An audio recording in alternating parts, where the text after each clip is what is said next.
আসলে একটা কথা খুব বেশি সত্য। সেটা হচ্ছে কি, পৃথিবীর কোনো কাজেই সহজ না। আপনি যাই করেন মানে মনে হবে যে খুব সহজ, কিন্তু শুরু করে দেখেন কোনো কাজই সহজ না। প্রথম ইউটিউব চ্যানেল খুলি 2022 সালে, আজকে 2025 সাল। কোথায় আমার ইউটিউব চ্যানেল? 2022 সালে আমি ইউটিউব চ্যানেল খুলি এবং খুব আগ্রহের সাথে কিছু ভিডিও বা কিছু কন্টেন্ট তৈরি করি। দু একটা ভিডিও আপলোড করি, কোনো ভিউজ নেই, তো বাদ। ওখান থেকে আমি চলে আসি। 2023 সাল চলে গেল। 23 সালেও আমি বসে থাকি নাই, কি করলাম? 23 সালে একবার ফেসবুক একটা পেজ খুলি, তো ফেসবুক পেজ থেকেও কোনো রেসপন্স নাই, ওখান থেকেও চলে আসি। এখন আসলো 2024 সাল। 2024 সালে কি করলাম,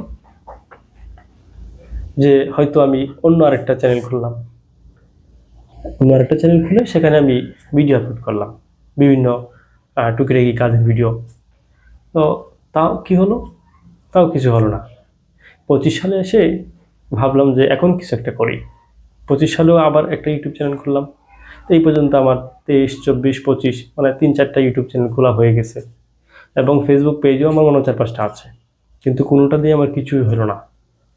তো মূল কথা হচ্ছে কি, যে আমরা যাই করি কনসেন্ট্রেশন দিয়ে করি, মনোযোগ দিয়ে করি, এবং যেটা করব সেটাতে সফলতা আসবে, সফলতা আসার সম্ভাবনা আছে এমন একটা কাজ করি।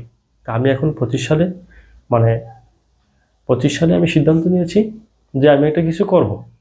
দেখা যাক কতটুকু হয়, সবার সাপোর্ট চাই। আল্লাহ হাফেজ।